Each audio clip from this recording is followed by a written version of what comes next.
Merci beaucoup.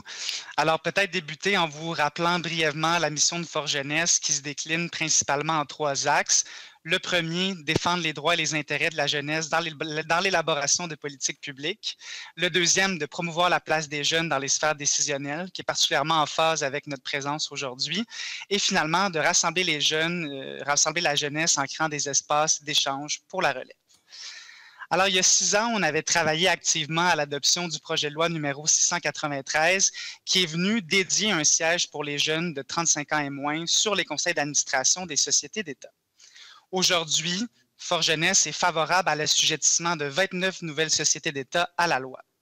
Cependant, on pense que le projet de loi numéro 4 pourrait aller encore plus loin et nos recommandations vont cibler principalement 3 éléments.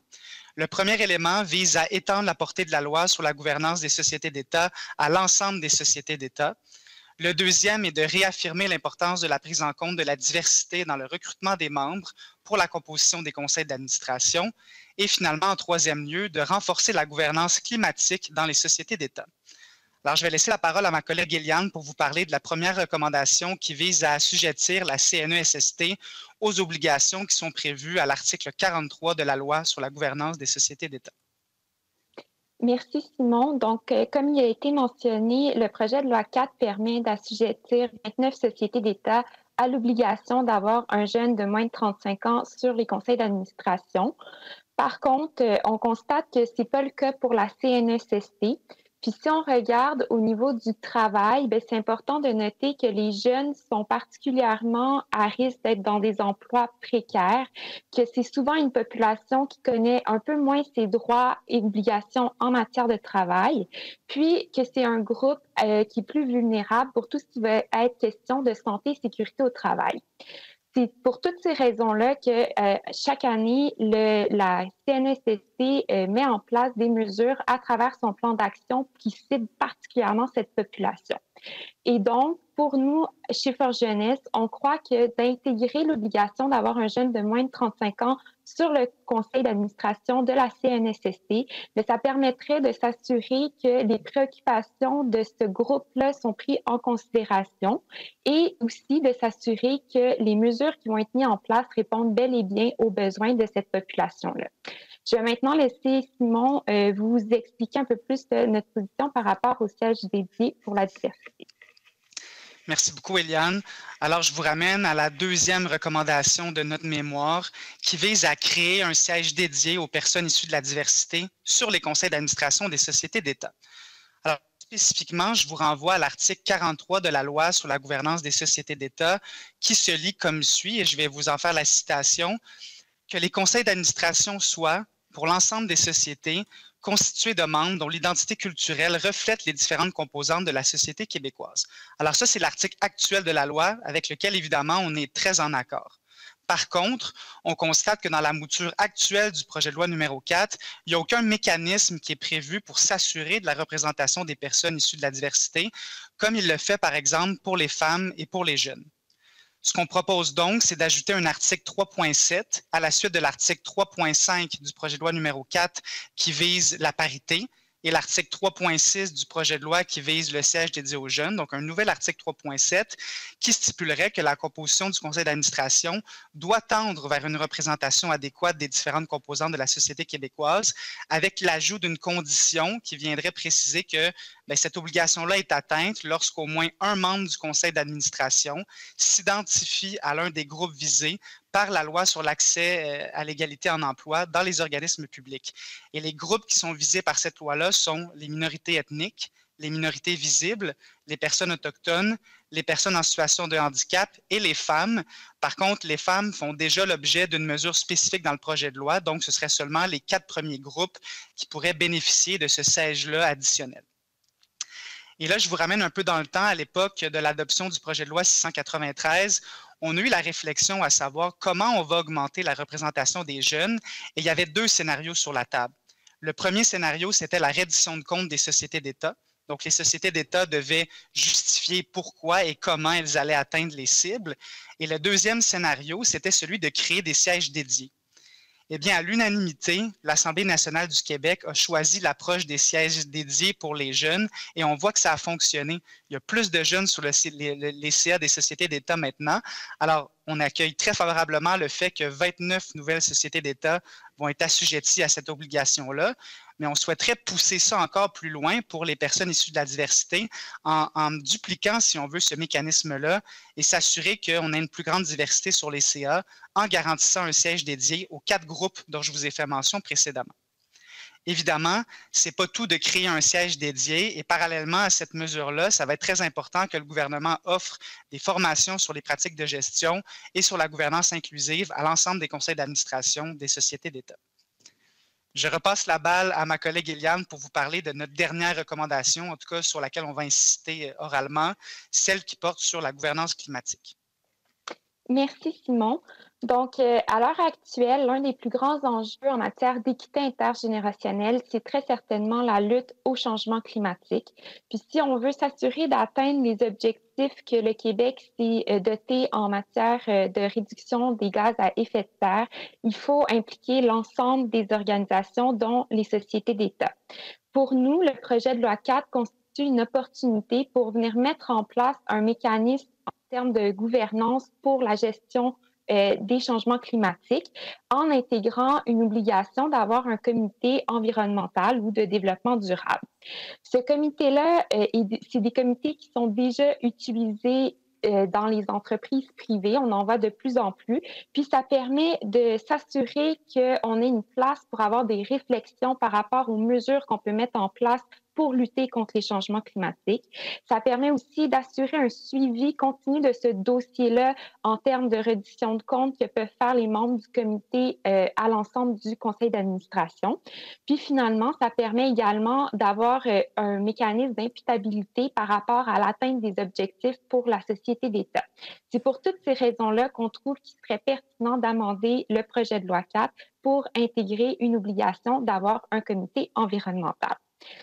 Pour conclure, on voit d'un bon œil l'élargissement de la portée de la loi sur la gouvernance des sociétés d'État. Puis on pense que les sièges dédiés, notamment pour les jeunes, c'est une bonne façon d'assurer une meilleure représentativité sur nos conseils d'administration. Maintenant, sans nécessairement enlever l'importance de cette loi-là, c'est important aussi d'utiliser d'autres mécanismes comme par exemple la formation, que ce soit pour la relève ou encore, comme Simon le mentionnait plus tôt, pour les conseils d'administration afin d'adopter des pratiques de gestion qui sont davantage inclusives. Puis, dans un deuxième temps, on pense que la transparence tant qu'au processus de sélection et de nomination peuvent aussi contribuer à améliorer la représentation sur nos sociétés d'État. Donc, nous sommes maintenant prêts à prendre vos questions et à poursuivre la discussion sur le projet de loi. Merci. Alors, merci à vous, Madame Racine, Monsieur le ministre. Vous disposez de 16 minutes. Juste? En fait, 16h30. Merci. Pour être encore plus précis. Il me semblait que vous étiez sévère. Bon. Merci pour l'ensemble du mémoire et merci de reconnaître les avancées historiques qui ont été accomplies. J'aimerais revenir un peu sur est-ce que pour la CNESST, là, est-ce que vous suggérez que la CNESST soit assujettie à la loi sur la gouvernance des sociétés d'État ou vous suggérez que la CNESST soit assujettie à l'obligation d'avoir un membre de moins de 35 ans? En fait, je pense que pour cette obligation-là, pour nous, c'est le jeune de moins de 35 ans, c'est important, mais c'est l'ensemble de l'article 43 là, qui devrait pouvoir être applicable à la CNESST. Pour les autres dispositions qui sont prévues dans la loi, à notre connaissance, il n'y aurait pas d'enjeu à ce que la CNESST soit assujettie, mais si jamais il y avait des enjeux à ce niveau-là, je pense qu'il serait possible de faire des modifications à même la loi sur la santé et sécurité au travail pour être en mesure là, de mettre l'obligation d'avoir un jeune de moins de 35 ans sur le conseil d'administration de la CNESST. OK. Alors, la priorité est aux membres de moins de 35 ans. Vous ne vous prononcez pas là, sur la pertinence que la CNESST soit soumise à l'ensemble de la loi. C'est exact. OK, très bien. C'est parce que pour le bénéfice de ceux qui nous écoutent et de ceux qui sont ici, c'est une des 2 exceptions qui ont été acceptées. Nous avons eu plusieurs demandes d'exception. Et 2 ont été accordées. Et on pourra discuter, peut-être l'Institut de technologie agricole du Québec. La diversité. Vous m'avez... alors, on a l'énoncé politique de représenter que la composition représente j'essaie de ne pas utiliser 2 fois le mot composition, là, que le CA représente la composition de la société québécoise. Puis on a la politique des emplois supérieurs qui s'ajoute à cela en pratique, qui donne des lignes directrices. Et là, vous suggérez d'ajouter ce qu'on pourrait appeler, là, puis je vais le dire d'une façon non péjorative, là, un quota, c'est-à-dire un minimum de un membre. Vous avez mentionné 4 groupes de référence. Est-ce que vous pourriez me les renommer, s'il vous plaît? Oui, avec plaisir, Monsieur le ministre. Alors, on fait référence aux 5 groupes qui sont mentionnés, qui sont visés par la loi sur l'accès à l'égalité en emploi dans les domaines publics, que sont les minorités ethniques, et on a vraiment repris le libellé de la loi, les minorités visibles, les autochtones et les personnes en situation de handicap. Il y a également les femmes dans ces groupes-là, mais comme vous le savez, les femmes font déjà l'objet d'une mesure spécifique dans le projet de loi qui vise la parité, et ça, on est tout à fait d'accord avec ça. Là. Pour nous, ce serait bien insuffisant qu'il y ait juste un siège dédié aux femmes. On pense que la parité, c'est vraiment la bonne solution, et c'est celle qui est déjà prévue dans le projet de loi qui est à l'étude.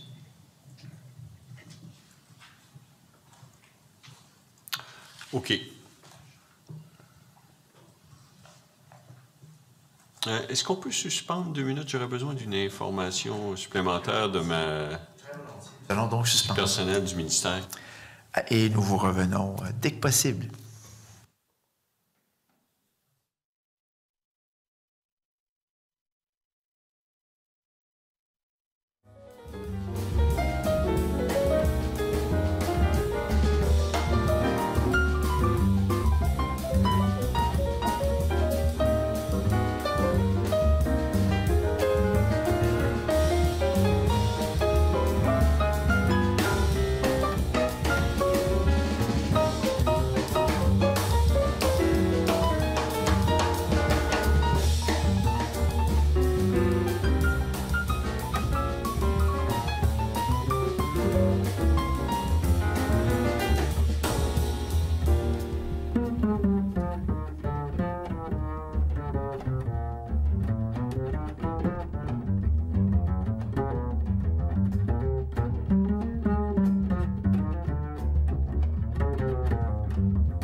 nous reprenons. Monsieur le ministre, vous disposez de 10 minutes encore.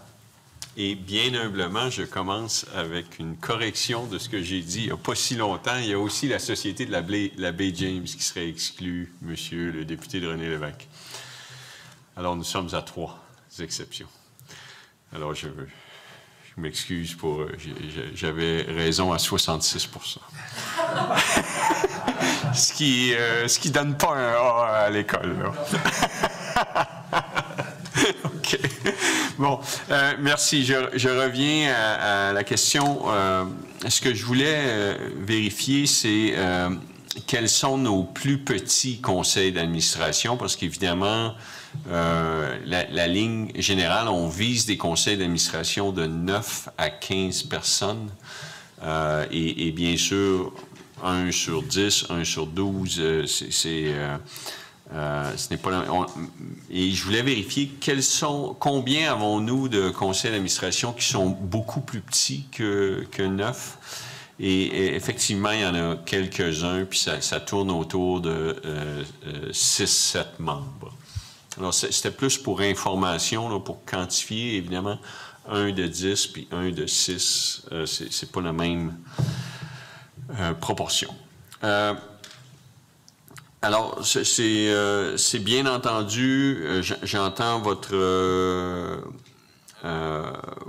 votre suggestion et puis on aura l'occasion d'en discuter tous ensemble. Là. Je pense qu'il y a ce qu'on a déjà est bien, puis c'est possible de faire mieux, puis on va en discuter.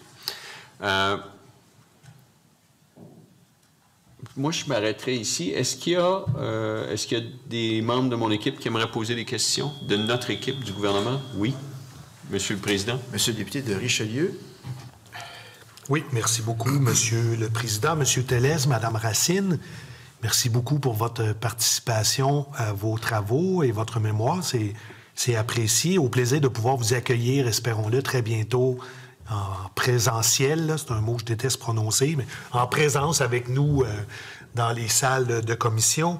L'échange avec Monsieur le ministre était intéressant et ça a en partie répondu à une interrogation que j'avais. Dites-moi, mais vous l'avez reconnu, là, que assujettir au conseil d'administration des sociétés d'État la présence d'un jeune de 35 ans et moins au moment de sa nomination vous semble... Bien, c'est une bonne chose, on le reconnaît tous. Vous apportez des choses intéressantes dans votre notion de quota élargi. Dites-moi, est-ce que, parce que vous avez fait la réflexion que l'imposition d'un quota serait plus intéressant, plus significatif que plutôt les campagnes de promotion qui sont mises en place, les mesures incitatives qui peuvent être mises en place, parce que, puis là, M. le ministre a soulevé un point intéressant à ce qui a trait au conseil d'administration plus petit, où ce que le nombre de personnes qui y siègent est moins élevé. Là, on arrive à un enjeu. Là. À ce moment-là, est-ce que vous proposez une forme de hiérarchisation? J'imagine que non dans la proposition de quota. Comment on pourrait l'amener d'une façon cohérente lorsqu'il y a moins de personnes siègent? Comment on fait la place, par exemple, puisque la place des femmes est maintenant prévue au niveau de la parité, une place au niveau des jeunes? Alors, en augmentant avec des quotas, comment on pourrait, selon vous, cadrer tout ça là, avec des conseils d'administration quand le nombre de personnes et figurants est plus petit, par exemple? Merci pour votre question. En fait, l'avantage de recourir à un siège dédié, c'est que ça permet un changement qui est plus rapide, d'une part. Et c'est ce qu'on a constaté avec les jeunes, c'est que dans les 4 ans ou dans les 5 ans, là, suivant l'adoption de la loi, les conseils d'administration se sont rapidement dotés d'un jeune au minimum de 35 ans et moins sur les CA. Donc ça, c'est la première raison pour laquelle on favorise un siège dédié. La deuxième raison pour laquelle on favorise un siège dédié, c'est que si on reste au statut de recommandation, bien, il n'y a pas d'imputabilité, il n'y a pas de moyen de faire le suivi. Et si jamais les sociétés d'État ne comblent pas ce siège-là par des groupes issus de la diversité.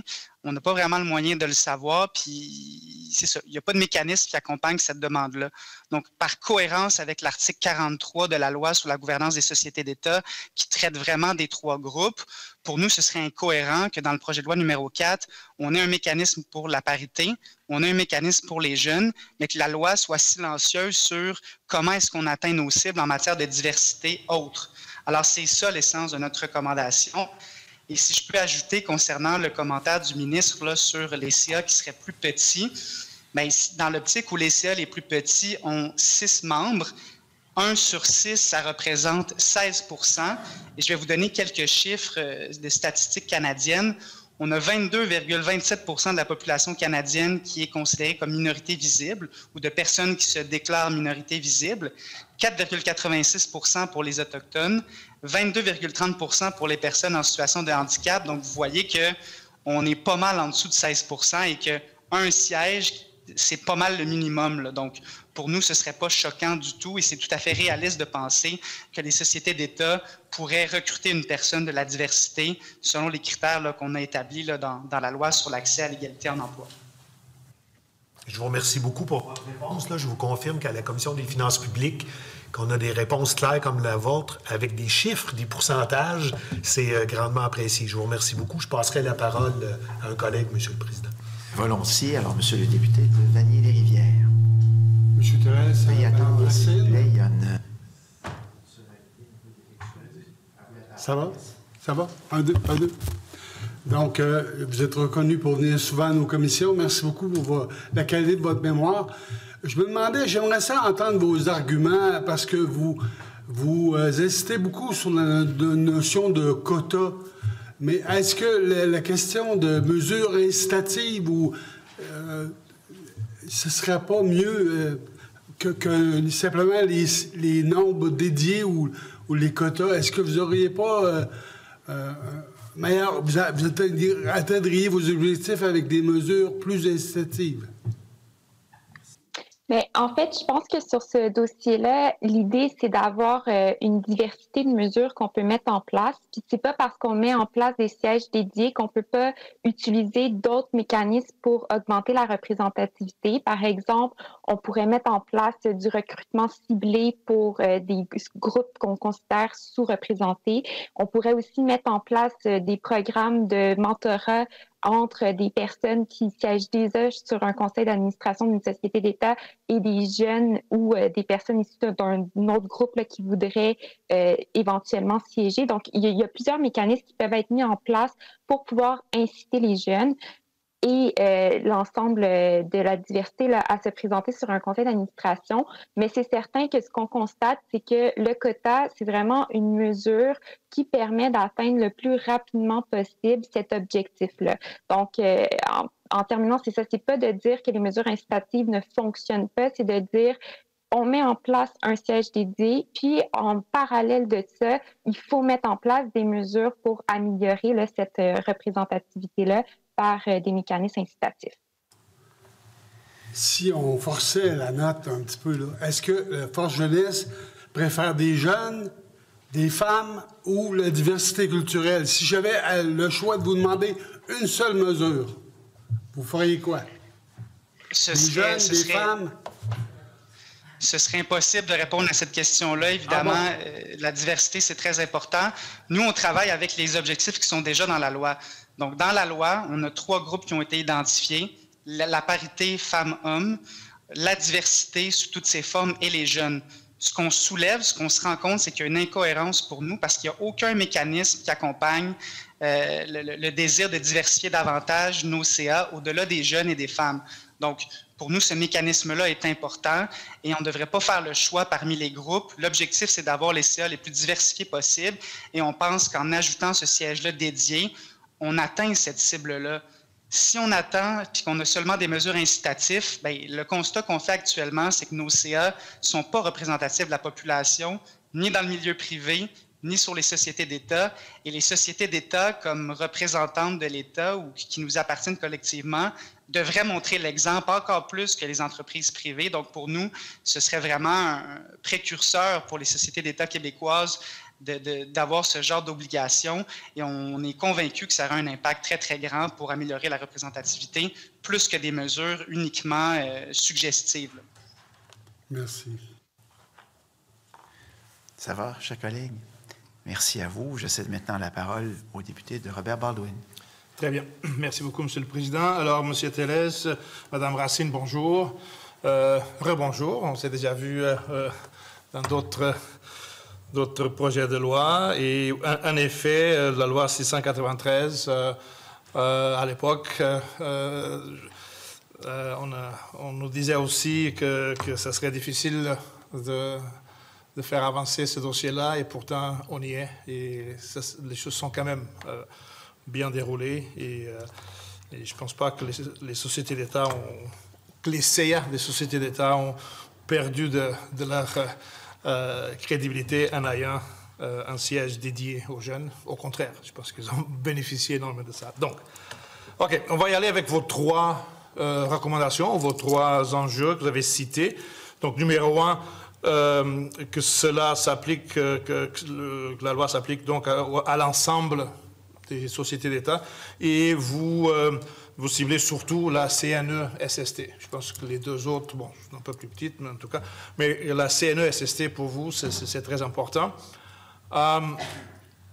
Bon, ça a été soulevé par d'autres personnes, d'autres groupes, et je pense qu'on en entendra parler probablement cet après-midi ou demain. Que le fait que la CNE-SST, c'est un organisme paritaire, employeur-employé, ça pourrait être peut-être un peu compliqué d'ajouter ces facteurs-là. Moi, je ne pense pas que ce soit si compliqué que ça. Comment est-ce que vous réagissez donc à cette question? Ah, c'est compliqué, laissons ça aux employeurs et aux employés de régler ça. En fait, sur cette question-là, je pense que c'est important de rappeler que ce soit du côté employeur ou du côté des travailleurs-travailleuses, il y a déjà des instances qui existent qui représentent des jeunes. On peut penser, par exemple, aux jeunes chambres de commerce ou encore du côté travailleur. Là, bien, il y a évidemment...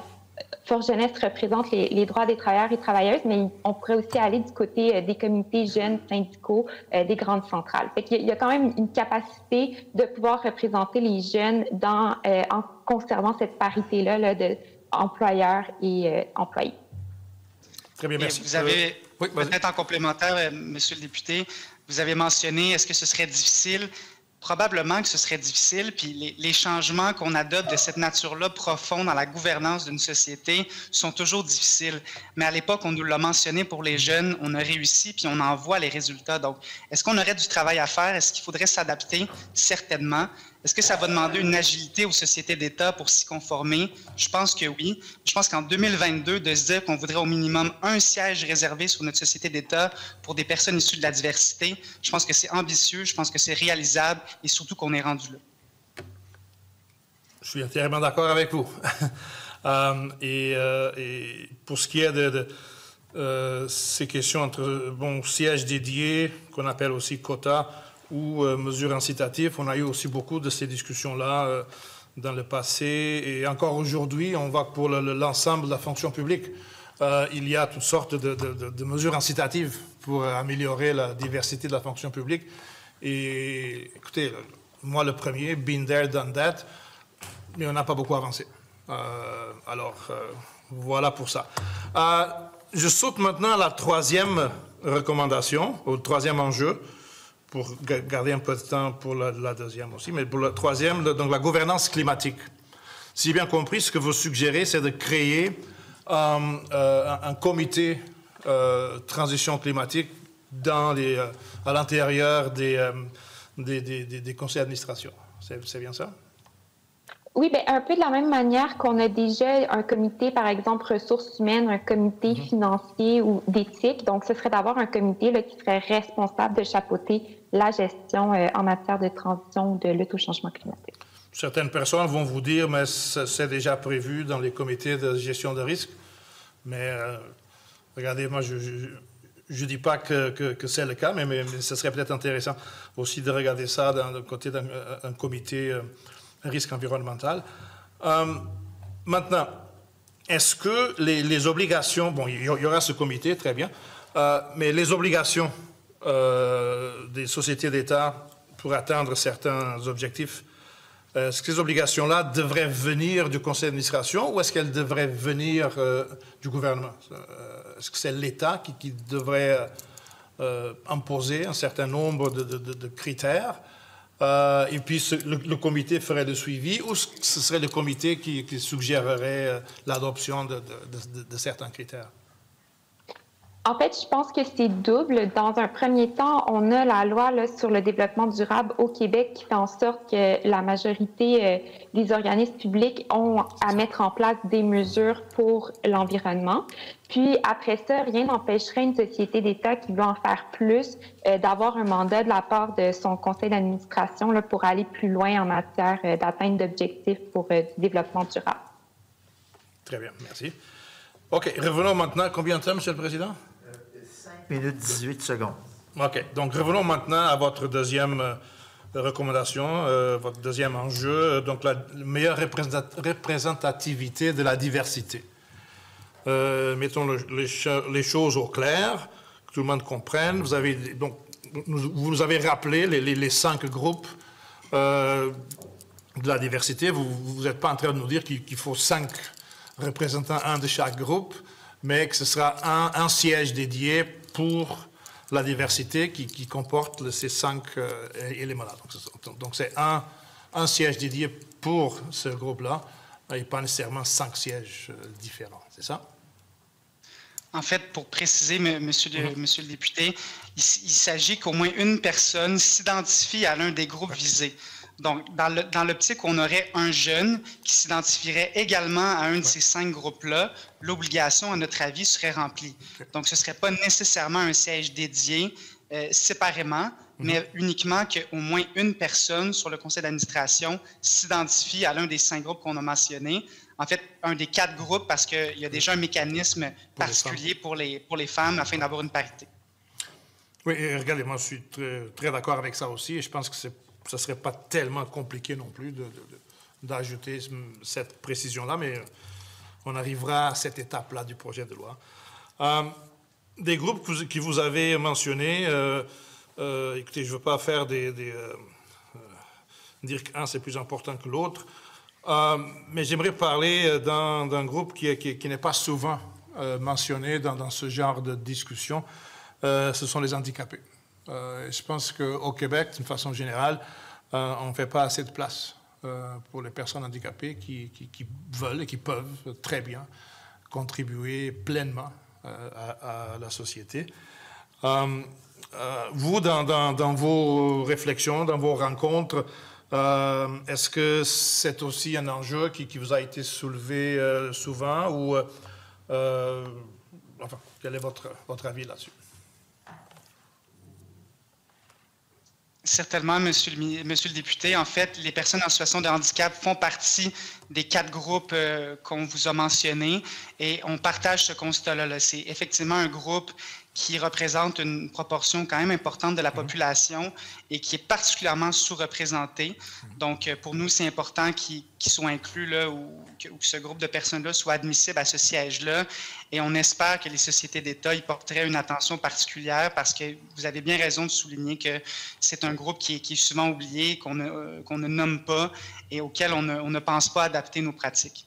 Et ça serait doublement bénéfique de l'avoir à la CNESST, par exemple. Je pense que ça serait très, très utile. Ça a été suggéré par d'autres, et je ne suis pas en train de vous dire que je le suggère moi aussi, mais j'aimerais avoir votre avis, que pour régler un peu cette question des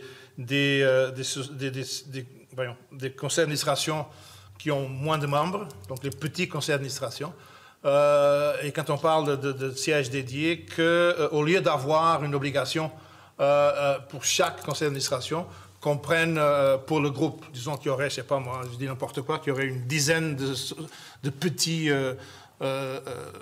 conseils d'administration, donc je ne sais pas moi, il y aurait 60 membres de ces 10 sociétés d'État-là, et donc on considère l'ensemble et pas nécessairement chacun des conseils d'administration. Comment est-ce que vous voyez ça? En fait, pour nous, ce ne serait pas idéal parce que l'objectif, c'est d'avoir chacun des CA ou le plus de CA avec les différents éléments de diversité. Donc, pour nous, c'est ça l'objectif. La plus-value d'avoir un CA diversifié, c'est que les perspectives, l'opinion, les réalités vécues par toutes sortes de personnes se reflètent dans les décisions des sociétés d'État et de mettre dans un seul lot tous les membres pour atteindre des cibles, à notre avis, nous fait perdre cet élément-là qui est intéressant, d'avoir une représentativité de chacun des conseils individuellement. Et comme on l'a dit plus tôt, on pense que c'est réaliste, là. Monsieur le ministre a mentionné que les plus petits conseils assujettis à la loi avaient 6 personnes. 1 sur 6, c'est 16 %. Et on inclut là-dedans les personnes autochtones, les personnes en situation de handicap, les minorités visibles, les minorités culturelles. On pense que c'est un minimum et que ce serait même souhaitable que les sociétés d'État aillent au-delà de ce siège-là. Mais on pense qu'il faut commencer quelque part et que le siège réservé est la meilleure option. Très bien. Ben, je pense que ça y est. Alors, je vous remercie beaucoup. Et encore une fois, au plaisir de se revoir dans d'autres commissions parlementaires. Merci. Merci à vous, chers collègues, de merci. Merci, Monsieur le Président. Merci, Monsieur Tellès et Madame Racine, pour votre présentation, pour votre mémoire. J'ai 2 minutes 45 environ. Donc, vous parlez de 3 sujets très, très importants, mais celui sur lequel je veux m'attarder un peu plus, c'est sur la question de la gouvernance climatique. Je trouve ça intéressant que vous disiez qu'on devrait exiger à toutes les sociétés d'État de se doter d'un comité environnemental, toutes, même si elles sont directement, des fois, touchées par la question écologique, comme par exemple, je ne sais pas, la Société des traversées du Québec, Hydro-Québec, 100 %. Puis pourquoi c'est si important pour vous de faire ça? En fait, juste avant, peut-être, il y a eu un article dans Le Devoir de 25 mars dernier où on révélait l'étude de 2 professeurs qui disaient, en faisant des entrevues avec des organismes publics, même des ministères, que 80 % des instances publiques n'ont pas pris d'engagement en matière de protection de la biodiversité. Donc, on parle de gouvernance climatique, mais la protection de la nature aussi, c'est important. Et on faisait aussi de l'éco-blanchiment. Et on parlait notamment d'Hydro-Québec, etc. Est-ce que vous pensez d'avoir un comité de l'environnement réglerait ce genre de pratique-là dans nos organisations publiques? Je crois que ça pourrait certainement aider à diminuer ce type de pratique-là. Puis après, pour l'assujettissement à des sociétés d'État qui ne sont pas nécessairement en environnement en tant que tel, mais l'environnement, c'est l'affaire de tous, c'est pas seulement l'affaire d'Hydro-Québec. Puis sur cet aspect-là, il y a des gestes que même les sociétés d'État, comme par exemple la Place des Arts, peuvent mettre en place pour pouvoir aider à contribuer à diminuer les gaz à effet de serre au Québec. Puis au-delà d'avoir un organisme, un comité environnemental qui va se doter lui-même de plans et tout ça, est-ce que vous êtes d'accord avec le fait qu'il faudrait peut-être exiger aussi à ces sociétés d'État des cibles précises, par exemple de réduction de gaz à effet de serre ou de protection de la diversité ou d'autres indicateurs environnementaux? Vous proposez notamment pour les entreprises privées qu'on devrait aller là. Est-ce que vous dites qu'on devrait être, au-delà de simplement mettre en place un comité, d'exiger des cibles parce que vous ne le mentionnez pas dans votre mémoire? Bien, je pense que oui, mais après, j'imagine que ce serait peut-être plus pertinent de mettre ces cibles-là dans la loi sur le développement durable plutôt que dans la loi sur la gouvernance des sociétés d'État. Mais c'est clair que les deux vont de pair là, pour pouvoir assurer la gestion de la lutte au changement climatique. Puis, est-ce qu'il y a des pratiques, quand vous dites qu'il y a un comité, que le conseil d'administration nomme un comité, est-ce qu'il y a d'autres ailleurs, par exemple au Canada, où c'est une exigence qu'il y ait un comité environnemental pour les sociétés d'État? Pas à notre connaissance, mais c'est certain que c'est une pratique qu'on voit de plus en plus là, dans le milieu privé, puis qu'on voit de plus en plus au niveau des organisations comme Société par Action. Très bien. Merci. Merci, chers collègues. Monsieur le député de René Lévesque. Merci beaucoup. Bon après-midi, à vous deux. Pour la CSST, je suis d'accord avec vous. Je pense que ça prend plus de jeunes et je pense que la clé, on l'a trouvée rapidement. Ça va prendre 2 jeunes. Un jeune représentant du milieu des travailleurs et un jeune représentant du milieu des employeurs parce qu'au final, c'est un comité paritaire. Et moi, je souscris à cela. on va en faire la proposition, mais je ne voudrais pas qu'il soit soumise à la loi parce que la CNESST, a une entité différente que les sociétés d'État qu'on a dans le projet de loi en question. Et la notion de parité et ce qui est discuté aussi ne cadre pas avec l'objectif de la loi. Donc, pour moi, d'avoir des jeunes, oui, qui soient inclus dans la loi, c'est non. Mais on va porter votre préoccupation et je pense qu'on pourrait même avoir 2 jeunes, ce serait une bonne chose. J'aimerais vous entendre rapidement sur le développement des compétences. Vous n'en faites pas une recommandation formelle dans votre mémoire, mais vous nous parlez de l'importance d'avoir des formations, du mentorat et vous donnez l'exemple de d'autres pays à travers le monde qui l'ont fait. Donc, j'aimerais vous entendre pour qu'on puisse ici à la Commission voir de quelle façon, dans le projet de loi, on pourrait favoriser plus de compétences, plus de diversité chez les jeunes qui vont venir porter main forte, travailler avec les conseils d'administration, mais surtout lever la main pour être disponible. Et je pense que c'est ça l'enjeu. Il y a des gens qui sont disponibles, mais ils ne savent pas à quelle porte cogner. Et ceux et celles qui sont intéressés, ils voudraient avoir plus de compétences pour le faire, mais ils ne savent pas de quelle façon ils peuvent s'y rendre.